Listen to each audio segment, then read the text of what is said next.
Welcome back. Well, we've heard a pretty extensive range of opinions on today's show. So let's finish with somebody who is firmly behind the Prime Minister's deal, the Conservative Party chairman, Brandon Lewis. So thanks very much for being on the show. Pleasure. Good morning. This morning, well, it's not long now until this vote, is it? Around 100 Conservative MPs saying that they don't like Theresa May's deal. It looks like it's going to be really hard to get that through Parliament. So what's Plan B?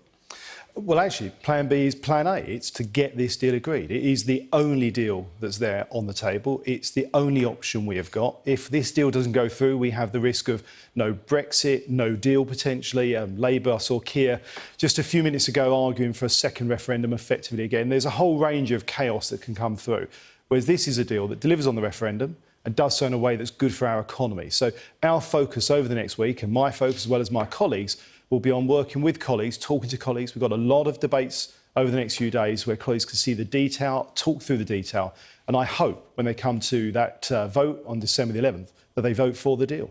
See, I can't work out if you actually don't have a Plan B or if you really do have a Plan B but you just don't want to tell anyone about it. Which one is it? Well, I think, look, the reality is we've got this vote on December the 11th. We are focusing everything on doing what is right for the country, and that is getting this deal through that delivers on, as Nick mentioned earlier, is important in my constituency and others around the country, the end of free movement, the end of the common agricultural fisheries policy, the end of all that money going to Europe unaccounted for, the end of the direct jurisdiction of the ECJ, but also doing it in a way that's good for our economy, the ability to deliver those trade deals. So it is the right deal to go for. And the reality is, if you look at the makeup of Parliament, listen to what Keir Starmer was saying earlier today, what we hear from opposition benches and others in Parliament when this is discussed. Actually, there is people pushing for a second referendum, people pushing for no Brexit at all, as well as no deal. So the real option for us is to get this deal through. That gives stability, it gives certainty, and allows people to get us as a government back onto focusing on the domestic issues that people care about. I think you acknowledge there that it's going to be chaotic if you don't get the deal through. We know the numbers are looking really difficult. I think people would like the reassurance of knowing that you have got a plan. I mean, look, we'll make a deal. You don't have to tell me what the plan is. You know, you don't have to go into the detail. I understand if you don't want to say anything. But have you actually got a Plan B? As I said, Plan B is Plan A. OK. We've got to get this deal through because it is the deal that delivers on what people want. And actually, look, I go campaigning. I heard Gina mention earlier, I'm not quite sure where she's been, but I go all over the country every week. We've got people out knocking on doorsteps every week. What people at home tend to want to talk about is the things that affect them every day, whether it's their bin collections, the local school, good NHS, a chance for a good job tomorrow. I want the Conservative Party, the government, to be able to get back to focus on those issues and to do that having delivered on what people voted for in 2016. This deal does that. And it is, let's be frank again, it's the only deal that is out there. It's the only deal coming from the EU. It's the only deal that delivers for this country. Well, I think there's probably a lot of us who would identify as Bob or bored of Brexit. We heard Sir Keir Starmer say earlier that if the deal doesn't go through Parliament, it's inevitable that they're going to move a no-confidence motion. Is that something you're preparing for? Well, as I say, I think we saw early on today in the interview with yourself that Keir was very open about the fact that they want... Labour's whole aim is to frustrate Brexit. They came out with these 6 things they wanted to see. This deal effectively does deliver on that, and it does it in a really positive way, and yet Labour still are arguing not to support this. And that's because they do want this chaos. They want to try and bring the government down, to disrupt the country and to disrupt Brexit. And what was very clear at the end of this... Let me just finish. Are you preparing for that no confidence? Well, let me just finish the point, actually, which is that Keir's core point at the end of that he kept coming back to, as John McDonnell has done, is this desire for a second referendum. And that's, again, why getting this deal through, I think, is so important. So it does deliver on Brexit for people. So just to bring you back to the no-confidence motion, is that something that you're preparing for? If Labour put a no-confidence motion, that is something we will have to deal with. Actually, the best way to prevent that is to get this deal through Parliament on December the 11th. It's pretty clear that that's the plan A to get the deal through. Other people in your party, though, are looking at Plan Bs. Nick Bowles, we heard from one of them earlier, he said he is going to support the Prime Minister's deal, but he's just looking at what happens if it doesn't go through. And this idea of a Norway Plus option, where the UK would be staying in the single market. I mean, is that something that you think could work?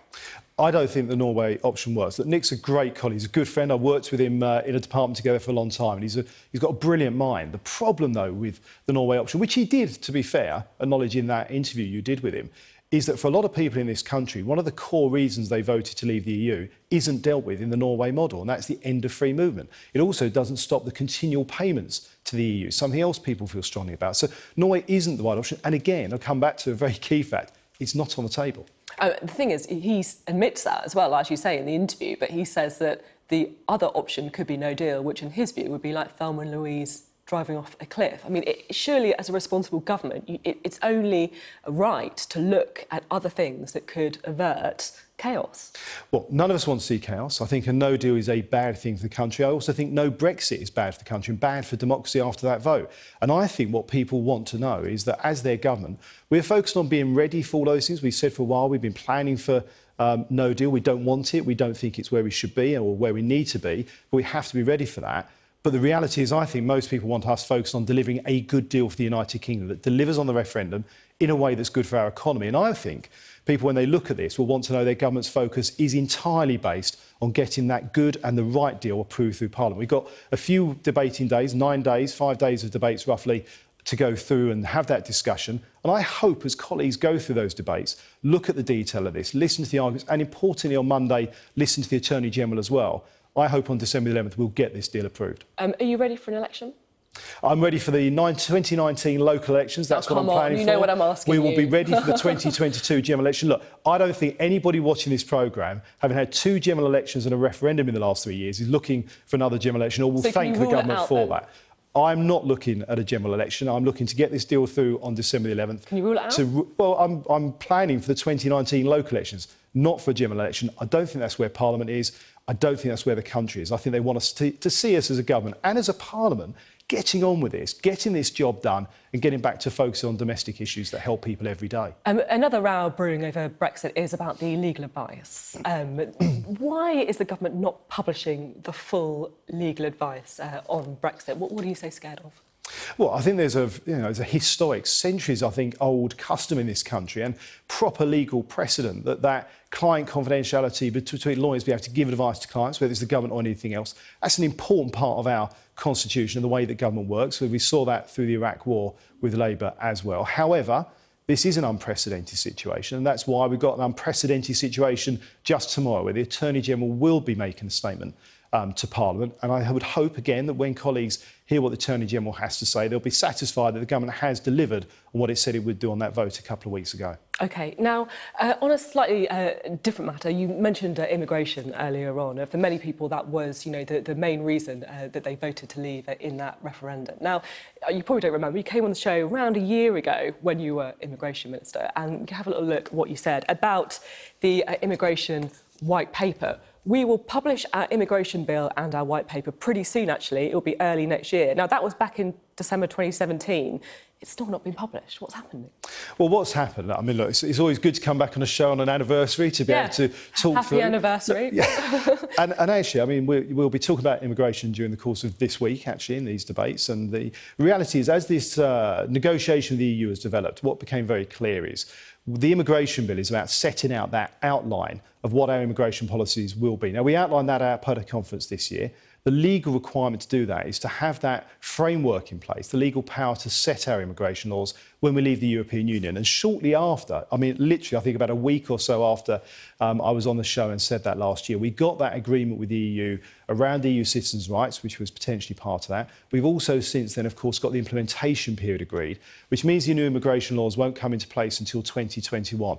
And therefore, Parliament doesn't need yet to look at that immigration bill because it's still got 18 months to 2 years before it comes into force. So Parliament's been focused on... It's 2.5 years since the referendum where people sent a very, very clear message about immigration, and we still don't really know what the government's strategy is. Well, I disagree with you. No, I disagree with you on that, Sophie. Look, what the bill is about and is setting out the framework, the legal power for us to set immigration rules against EU countries, which at the moment we don't have.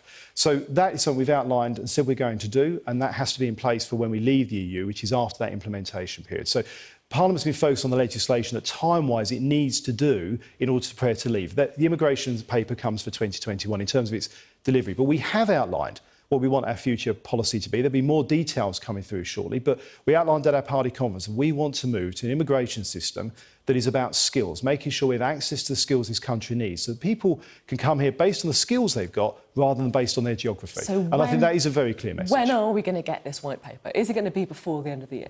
I think you'll see the white paper very soon. We'll be out. We'll be. Well, I'm not going to be. It's been more about a year. I'm afraid I'm not going to be tempted to tie the hands of the Home Secretary. I think it's right he comes forward with that white paper when he's ready to outline that, in line with where we are in terms of not just the negotiations, but the legislation for when we're ready to leave the EU. And as I say, the new immigration rules now don't come into place until 2021. That's something that's changed since that original quote. OK, Brendan Lewis, thank you very much. My pleasure.